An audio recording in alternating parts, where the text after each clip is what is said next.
Salut YouTube, on se retrouve aujourd'hui pour une nouvelle vidéo qui va être le book haul du mois de décembre. Alors je pensais naïvement que ce book haul serait petit parce que j'avais la sensation d'avoir été plus raisonnable que les mois précédents. Bon, je trouve quand même que j'ai été plus raisonnable, mais il y a quand même encore beaucoup de titres à vous présenter, donc on va démarrer tout de suite. Comme d'hab, je démarre par les graphiques. Il y en a beaucoup moins que d'habitude et principalement, majoritairement des achats d'occasion réalisés sur Vinted. Alors tout d'abord, j'ai trouvé plusieurs suites de séries, donc c'était plutôt cool. Tout d'abord, le tome 8 de Beck de Harold Sakiuchi, publié chez Delcourt Tonkam. Ici, ce titre où l'on suit Yukio, un jeune garçon dans son parcours pour développer, en tout cas créer un groupe de rock. Ouais, une série que j'aime beaucoup. Enfin, en tout cas, que j'aime beaucoup. J'avais adoré l'animé et au niveau du manga, je n'ai lu que le tout premier tome. Ensuite, je me suis trouvé le tome 7 de Orange de Ichigo Takano. C'est publié chez Akata. Alors, Orange, vous pouvez tout à fait lire uniquement les 5 premiers tomes puisque la série d'origine fait 5 tomes. Les tomes 6 et 7 sont des tomes bonus. Le tome 6... de mémoire, ce sont des nouvelles qui mettent en scène certains personnages de la série principale et également qui nous expliquent ce qui s'est passé lors de certains événements qu'on n'a pas vus. Et ce tome 7, apparemment, a l'air de tourner principalement autour d'un seul personnage. Alors, si vous voulez lire Orange, je vous conseille de ne pas lire la 4e de ce tome 7 parce que vous risqueriez de vous spoiler. Et puis de toute façon, voilà, je vous conseille de lire la série principale et éventuellement, si vous avez aimé, de poursuivre avec les tomes 6 et 7, mais qui ne sont absolument pas obligatoires pour pouvoir découvrir la série. Orange est une série vraiment très chouette dans laquelle on fait la rencontre d'une jeune adolescente qui va recevoir une lettre de son elle du futur. Elle lui annonce qu'un jeune homme va arriver dans sa classe ce jour-là et que suite à cette arrivée, un certain nombre d'événements vont se produire, certains graves, d'autres moins, et qu'il faut qu'elle intervienne pour modifier le futur. Voilà. C'est vrai que j'avais adoré. Ensuite, une série que je suis vraiment pour un côté très nostalgie, c'est le tome 6 de Dans l'ombre de Krimi de Emi Mitsuki, publié chez Kurokawa. Alors on va pas se mentir, je l'achète principalement pour le côté nostalgie. Ici on suit la petite fille que vous avez ici et qui s'appelle Yu, et grâce au petit poudrier qu'elle a ici, elle peut se transformer en une adulte du nom de Krimi. Et cette adulte est une idol, elle chante, elle danse, elle joue la comédie, bref. Et puis la jeune femme que vous avez ici, alors en français c'était Chantal, en VO je ne sais plus, Megumi.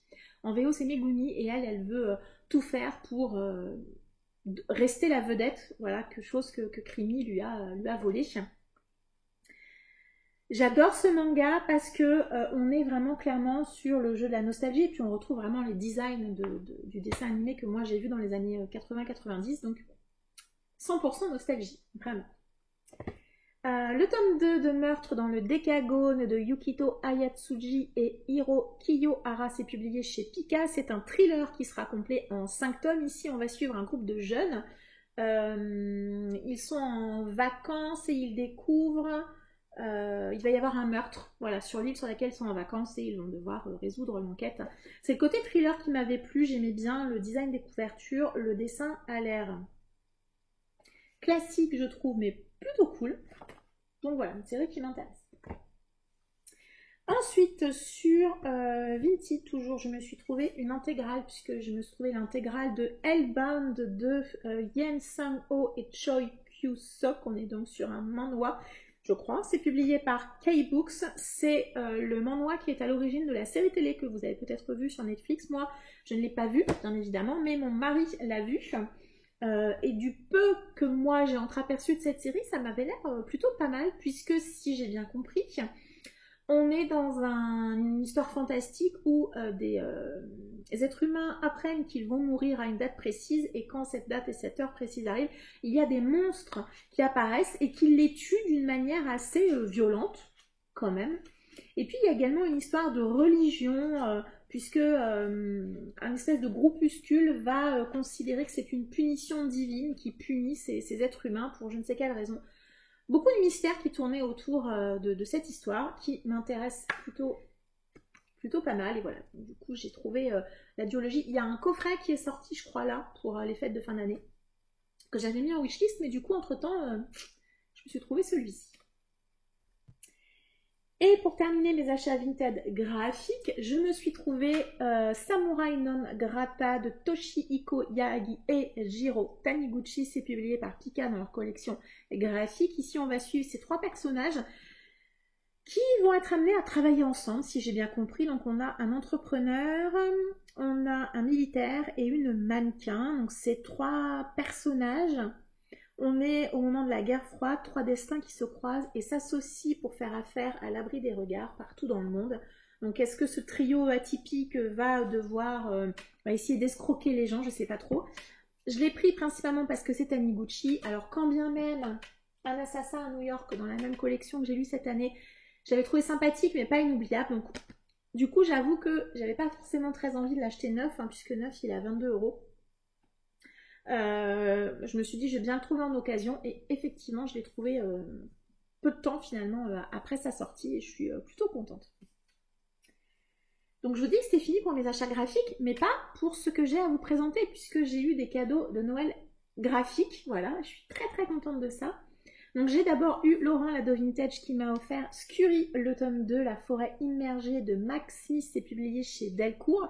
C'est un comics qui sera complet en 3 tomes, enfin les 3 tomes sont déjà sortis. C'est un post-apocalyptique qui met en scène des animaux. Voilà. Je trouvais l'idée assez sympa et j'avoue que le dessin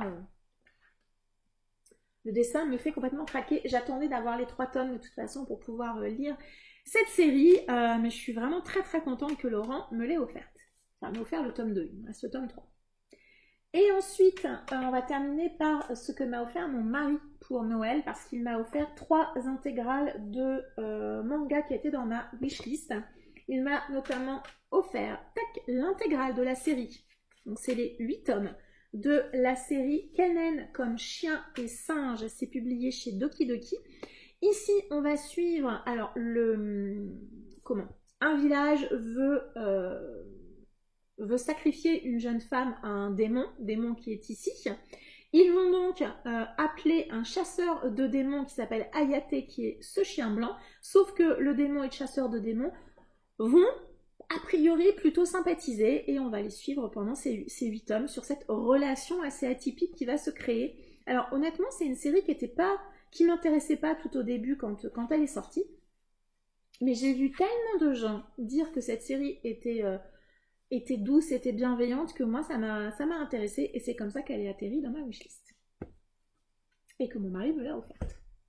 Et ensuite, les 2 séries suivantes, ce sont des séries, alors une qui est en arrêt de commercialisation et une qui n'est plus éditée du tout, donc j'ai un petit peu hésité à vous les présenter. Il m'a trouvé les 5 tomes de la série Gisèle Alain. Voilà, c'est publié chez Kiun, c'est de Sui Kazai. C'est un style qui m'avait fait beaucoup penser à Bright Stories et à une autre série dont je ne retrouve plus le nom là de tête. Mais je sais pas, le style graphique me fait quand même beaucoup penser à cette autrice. Ici, on va suivre Gisèle, personnage principal féminin. C'est une jeune fille qui vit à Londres, si je me rappelle bien. Et elle travaille dans une maison, voilà. Donc c'est un peu un manga un peu tranche de vie, je pense, voilà. Dans le Londres, dans un Londres, alors imaginaire, je sais pas, on est au début du XXe siècle, c'est ça. Donc début 1900. Et voilà, moi ça m'intéresse beaucoup. Surtout, j'ai bien avoué que les dessins, vraiment les dessins m'avaient beaucoup attirée. Et quand j'ai vu qu'elle était en arrêt de commercialisation, mon mari me l'a gentiment offerte pour Noël. Et ensuite, une autre série qui est donc un manga qui n'est plus édité du tout. C'était publié chez Feu Azuka. C'est une série qui est complète en 12 tomes. Tac, tac, tac. On est sur un titre de niche. Voilà. C'est le titre, une série qui s'intitule Léviathan. Tac, c'était donc publié chez Azuka. C'est de Eiji Otsuka et Yu Kunitani. Eiji Otsuka, si le nom vous dit quelque chose, c'est l'auteur de MPD Psycho. C'est pour ça que cette série était atterrie dans ma wishlist. Je crois que j'avais lu quelques tomes il y a quelques années. On est sur une série assez noire, assez glauque, à nouveau avec des thématiques un petit peu difficiles. Mais ça faisait longtemps que cette série était dans ma wishlist. Et voilà, du coup, il l'a trouvée, il me l'a offerte. Je le remercie beaucoup. je m'appesantis pas beaucoup dessus parce que bah, malheureusement, à moins que vous le vouliez ce titre d'occasion, sinon voilà, vous ne pourrez plus vous le procurer neuf. Et même d'occasion, j'ai pas regardé les prix, ça reste un titre un petit peu de niche, donc il n'est peut-être pas forcément à des prix raisonnables, on va dire. N'est-ce pas? Quoique le marché du manga en occasion, il est loin, très très loin d'être raisonnable. C'est terminé pour mes graphiques. Je vais passer à mes achats kiosques, donc la collection Les Maîtres du Fantastique qui, normalement, devrait se terminer avec son 70e tome en janvier. Donc, logiquement, bientôt, vous ne la verrez plus.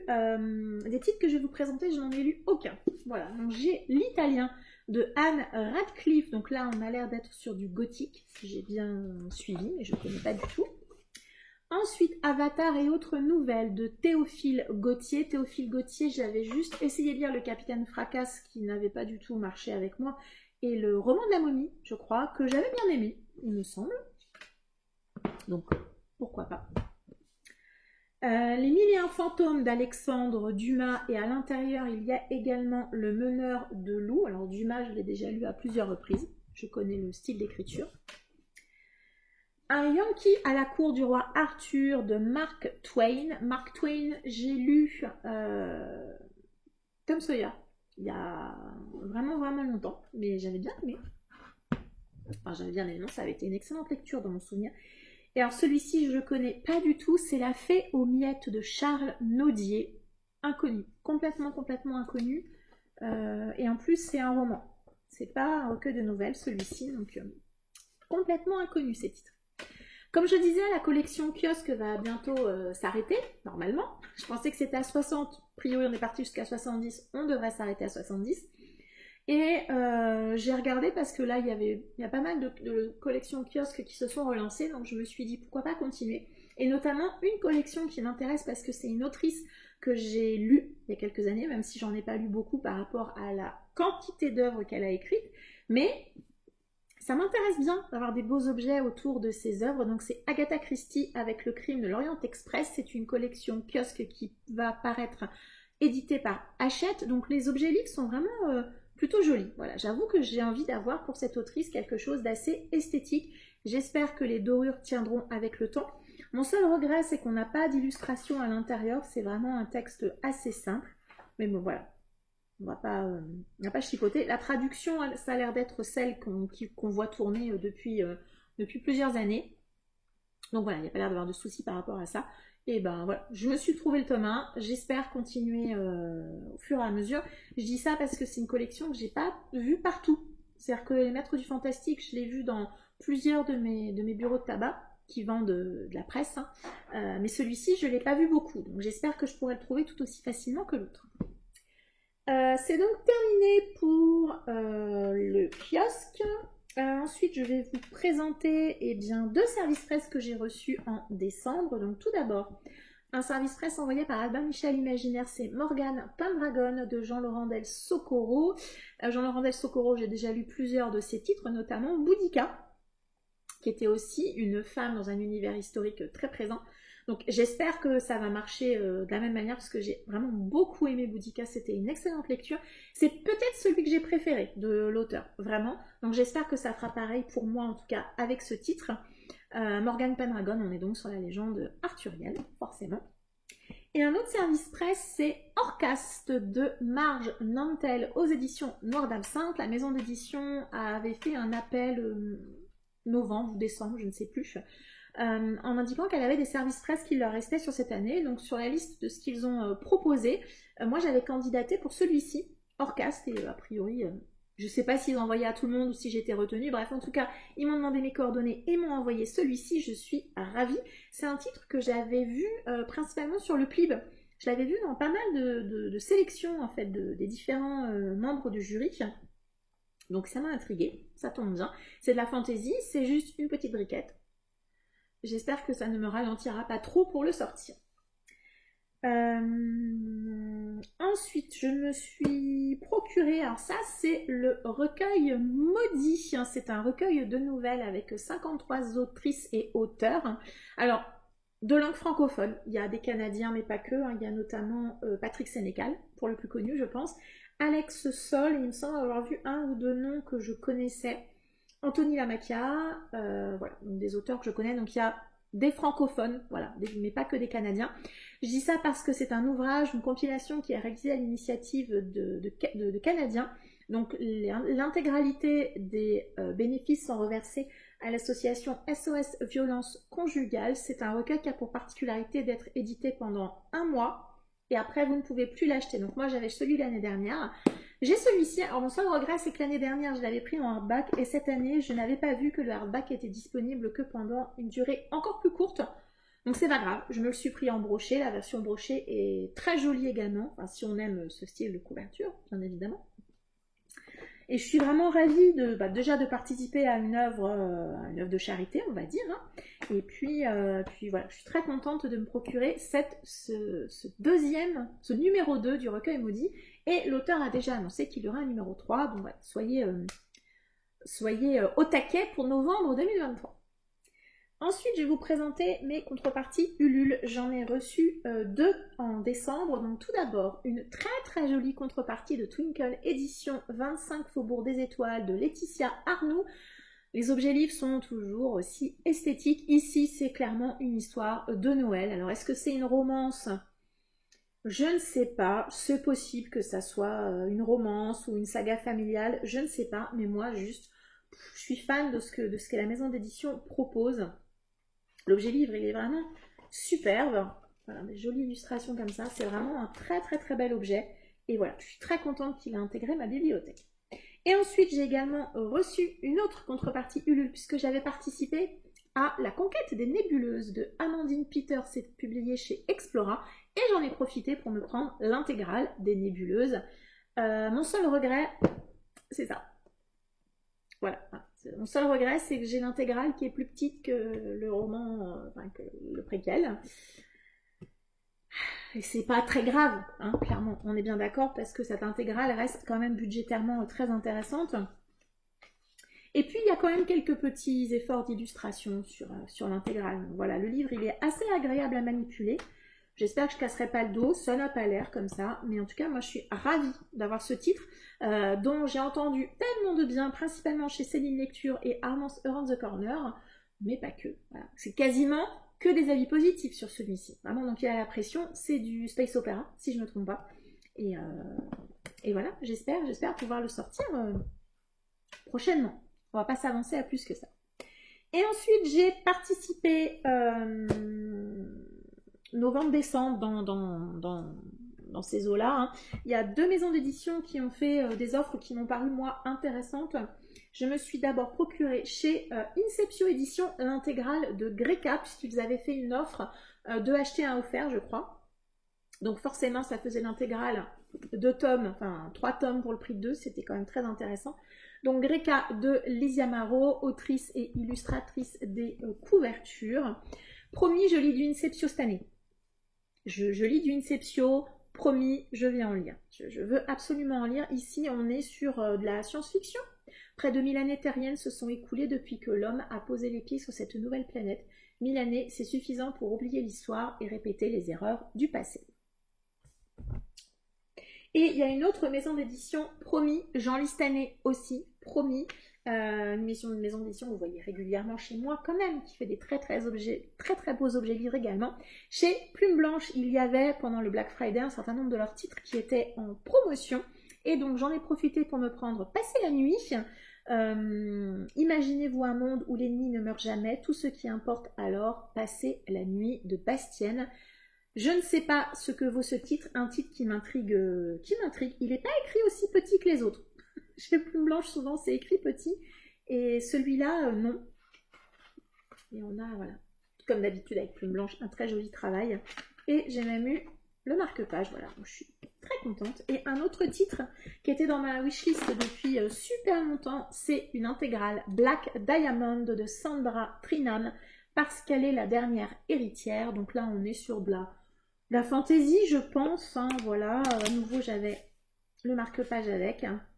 Voilà. Là, alors là, pour le coup, par contre, hein, c'est les intégrales Plume Blanche. Hein, c'est écrit tout petit. Mais en tout cas, je suis très contente puisque je crois que ces titres étaient à 50%. Donc ça vaut carrément le coup. Ensuite, j'ai oublié de vous présenter le mois dernier un titre que j'avais eu lors de ma virée dans les brocantes du Nord. C'est un titre de chez Bookmark, c'est Hanté par les ténèbres, Melena Sanders, le tome 1 de Suzanne Ilénée. C'est chez Bookmark, c'est de l'urban fantasy, voilà. Et honnêtement, un Bookmark à 2 €. C'était compliqué de partir sans, vraiment. Bookmark, c'est pareil, hein. J'en lis en 2023, j'en ai pas beaucoup dans ma palle, mais je veux vraiment en lire. J'aime beaucoup ce qu'ils proposent, et comme je vous le disais, j'ai vraiment très envie de relire de l'urban fantasy et du young adulte, donc ça va revenir. Tant qu'on est dans les grands formats, allez, on va rester dans les grands formats. Courant décembre, je me suis procuré plusieurs titres qui sont dans les 25 du PLIB parce que déjà c'était des titres qui m'intéressaient et que j'ai envie de découvrir pour pouvoir voter sereinement, on va dire. Donc j'ai regardé les titres qui m'intéressaient et que je pouvais me procurer sur Vinted. Il y en a peut-être un de Rakuten, je suis pas sûre, en tout cas sur les sites d'occasion. J'en ai trouvé. Donc voilà, la plupart vous les avez vus si vous avez regardé ma vidéo de la semaine dernière sur mon mois janvier qui sera un mois spécial lecture du PLIB. Donc je me suis trouvé Journal intime d'un dieu omniscient d'Adrien Mangold de chez HSN. J'ai hésité, je ne voulais pas me le procurer neuf parce que je ne suis pas certaine que ce titre soit pour moi. Donc c'est pour ça que je me le suis pris d'occasion. J'ai vu beaucoup de personnes calé sur le style, la manière de faire de l'auteur par rapport à ce roman. Donc, le prendre d'occasion, pour moi, c'était un petit peu plus sûr, on va dire. Donc, c'est pour ça que je l'ai acheté. Celui-ci, il n'est pas dans les 25, mais il était juste avec celui d'après. C'est La rumeur des racines de Julie David. C'est publié aux éditions du Chat Noir. Il n'a pas passé l'étape des 80 au 25. Ici, on est au Japon. Pas très loin de la forêt des suicidés. C'est un roman qui est tout court, donc voilà, j'espère le caser prochainement. Celui-ci est dans les 25, c'est Lupus in Fabula de Jérôme Accouche aux éditions du Chat Noir. Celui-ci n'était pas dans mes 25 à moi. Par contre, tous ceux que j'ai vu lire ce roman l'ont beaucoup aimé. Donc, je suis intriguée. Et quand j'ai vu qu'il était en occasion, je crois que j'ai dû l'avoir à 8 €. J'ai dit je le prends. Un autre titre qui est de la science-fiction, c'est Metalia Entre les mondes de Patrick Morand aux éditions Nemos, voilà, de la SF, j'en sais pas plus. Et un titre de fantasy, fantastique, uchronie, je sais pas trop. Le secret du roi de Marie Valente, publié chez Brajlon. Donc on est avec Louis XV. Et on nous parle également de vampires et de loups-garous. Voilà, donc fantastique, je sais pas trop. Bref, je suis intriguée. Une femme qui apparemment se déguise en homme pour intégrer la suite de protection du roi. Je suis intriguée, ça m'a quand même beaucoup fait penser à Lady Oscar quand j'avais lu le pitch, je vais pas mentir. Hein. Et c'est pour ça que ça m'intriguait. Voilà, nous verrons bien. Je sais pas si je lirai en janvier celui-là parce que c'est écrit tout petit, mais bon. On verra. Ensuite, on va passer aux poches. Alors, pour les poches, d'abord, il y a également, comme le bookmark juste avant, il y a 3 titres que j'ai oublié de vous présenter le mois d'avant. Voilà, je vous les présente là. Un titre que j'ai trouvé dans une boîte à livres, c'est Le Peuple des Ténèbres de Tony Hillerman. C'est publié chez Rivage. C'est une trilogie qui met en scène un policier Navarro. Donc, on va être aux États-Unis avec le peuple Navarro, donc les Indiens. Je suis intriguée, il y a une intégrale, enfin j'avais découvert ce titre parce qu'il y a une intégrale qui est sortie là pour la fin d'année ou tout récemment en tout cas. Et voilà, et je suis intriguée par cette thématique que je lis pas, on va pas se mentir. Et 2 romans que j'avais trouvés, pareil, dans mes pérégrinations dans le nord de la France, je les ai pris parce que ce sont des Galmester Totem, ne me tapez pas, je sais, c'est complètement idiot. 2 titres donc, Jim Lynch Face au vent, et Lance Weller, Les marches de l'Amérique. Alors 2 salles, 2 ambiances, un bateau, et là on a l'air d'être dans le désert. Voilà, donc je sais pas trop, on a l'air de suivre une famille, la famille Johansen, j'en sais pas plus. Et ici on me parle de ségrégation. Ouais, c'est ça. Et on est au milieu du 19e siècle. Voilà. J'en sais pas plus. Au niveau des poches, j'en ai 4 autres à vous présenter qui sont des achats uniquement d'occasion. Donc celui-ci, Indigo de Graham Joyce, Pocket Terror, je l'ai trouvé dans mon Cultura, puisque je vous en ai déjà parlé, mais il y a depuis quelque temps des romans d'occasion dans mon Cultura. Donc je regarde de temps en temps quand j'y passe, et j'ai vu un Pocket Terror, je l'ai pris. Ça, les 3 autres, ce sont des achats Vinted. Je me suis trouvé le tome 1 de la série Pharaon de Serge Brussolo, le labyrinthe de Pharaon, publié au livre de poche. Le mois dernier, je vous ai présenté un titre que j'ai trouvé dans le Nord en vous disant c'est le tome 1. Pas du tout, c'était le tome 2. Donc du coup, je me suis dit, comme c'est une duologie, autant essayer de trouver le tome 1. Ce que j'ai fait, et voilà, je l'ai trouvé hyper facilement. Je préfère la voir comme ça, comme pareil. J'ai vu 3-4 avis sur cette duologie et tout le monde, les 2-3 avis étaient dithyrambiques. Et un autre Brussolo, parce que la dernière fois, pareil, je vous ai présenté un titre en vous disant c'est une duologie. Oui, c'est une duologie, sauf que c'était pas les bons tomes 1 et tome 2. Voilà, il me manquait le tome 1 que j'ai trouvé également. C'est La Meute Hurlante de Serge Brussolo. Voilà, du coup, c'est du loup-garou, je pense. C'est pour ça que j'ai... Voilà. Je me suis dit autant avoir la duologie complète directement. Et oui, j'ai enfin lu le tome 2 de la saga de l'inspecteur Chen de Qiu Xiaolong publié chez Point. Et pour ne pas réattendre 5 ans avant de lire la suite, vu que je n'avais pas ce tome 3, je l'ai cherché et je l'ai trouvé. Et donc c'est Encre de Chine. Ici on est dans un roman policier avec une culture chinoise qui est très très très présente.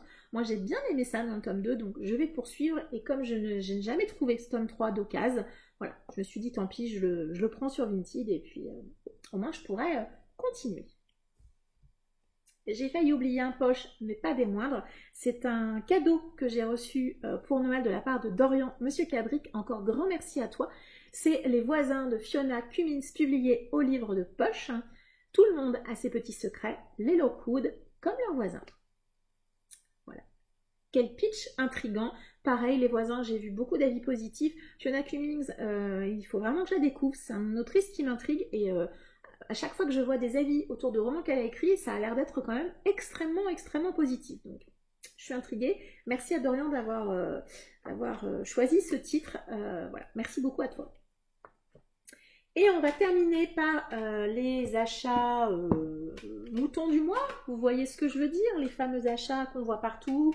Et bref, on va pas reparler de la volonté de Saxus de absolument finir toute leur série en décembre. C'était quand même éminemment ridicule. On s'est retrouvé avec tellement de titres de chez eux en décembre que ça en était indécent. Donc, on va passer assez vite, je pense. Je me suis tout d'abord pris celui-ci, Le Palais des Otomae de Nina Varela. Celui-là, je l'avais repéré depuis un petit moment. Ici, on va parler, je pense, de steampunk, d'automates, d'univers uchronique peut-être, je sais pas. Le travail autour du livre est très joli, mais comme toujours avec de Saxus, leurs livres sont vraiment très jolis. Et je suis ravie d'avoir ce titre, vraiment. Une fin de série avec l'Empire d'Or de S.A. Chakraborty. C'est le 3e tome de la trilogie Dea Vabad. On est ici dans une fantaisie orientale. Un autre parpaing pour assommer les gens qui vous embêtent. Crescent City, le tome 2 de Sarah Jimas. Ici, c'est de l'Urban Fantasy. J'aime beaucoup Sarah Jimas. En tout cas, j'ai beaucoup aimé Akotar. Avec moi, ça a très bien marché. Donc, je poursuis. Je ne sais pas si c'est une duologie ou une trilogie, j'ai un doute. J'aurais dit duologie, mais je peux me tromper. C'est Les Serpents Argentés de Roshani Choksi, publié donc chez de Saxus, avec cette couve qui me fait beaucoup penser à la Russie. Vraiment très jolie couverture. Je trouve qu'elle est beaucoup plus jolie que la première. Bon, ça après c'est une question de goût. Et alors celui-ci, on m'a vendu un roman dans la vibe de Six of Crows. J'adore ça. Les teams de voleurs, tout ça. J'adore. Et un roman, est-ce que j'ai gardé le meilleur pour la fin? On pourrait peut-être le dire. Quand je l'ai vu, je me suis dit, je le prends, je ne peux pas partir sans, c'est absolument impossible. Sous la porte qui chuchote de T.J. Klune, publié chez De Saxus. Je ne sais pas de quoi ça parle, je ne lirai pas la 4e. J'ai eu un tel coup de cœur, un coup de foudre même pour La Maison au milieu de la mer céruléenne. C'était impossible de ne pas acheter ce roman. Par contre, ce roman, il a la pression. La giga pression, vraiment la giga pression. Il faut moi aussi voilà, que je me dise que c'est pas la même histoire, c'est pas le même roman, c'est le même auteur, mais voilà, que moi aussi je baisse un peu mes attentes. Mais voilà, c'était impossible de ne pas acheter celui-ci vu le coup de cœur que j'ai eu pour le roman précédent de l'auteur. Bref, c'est donc le dernier achat du mois de décembre. Voilà, vous me direz en commentaire, non, j'ai pas été forcément très raisonnable, mais je trouve que mes achats sont un petit peu plus raisonnés, on va dire, que les années, oui, les mois antérieurs. Bref, je vous remercie d'avoir suivi cette vidéo jusqu'au bout si vous êtes arrivé jusque-là. Petite excuse hein, s'il y a des écarts au niveau de la luminosité, je ne sais pas pourquoi ça fait ça. Je galère à régler la luminosité aujourd'hui et c'est un enfer. Je ne sais pas pourquoi, mais bon voilà, c'est une catastrophe. Donc je suis désolée en tout cas, si comme moi vous écoutez beaucoup de vidéos YouTube plutôt que la regarder, ça ne devrait pas trop vous déranger, mais c'est vrai que je peux comprendre que c'est désagréable à regarder. Bref. Passons à toute autre chose, je vous remercie de m'avoir suivi. N'hésitez pas à m'indiquer en commentaire si vous avez lu certains des livres dont j'ai parlé aujourd'hui et ce que vous en avez pensé. N'hésitez pas à me suivre également sur Instagram où je vous présente régulièrement ce que je lis et je vous donne un rapide avis. Les chroniques sont de retour de manière sporadique mais elles sont un petit peu de retour également. Merci à vous de m'avoir suivi, je vous souhaite de très agréables fêtes de fin d'année et je vous dis à très bientôt. Ciao!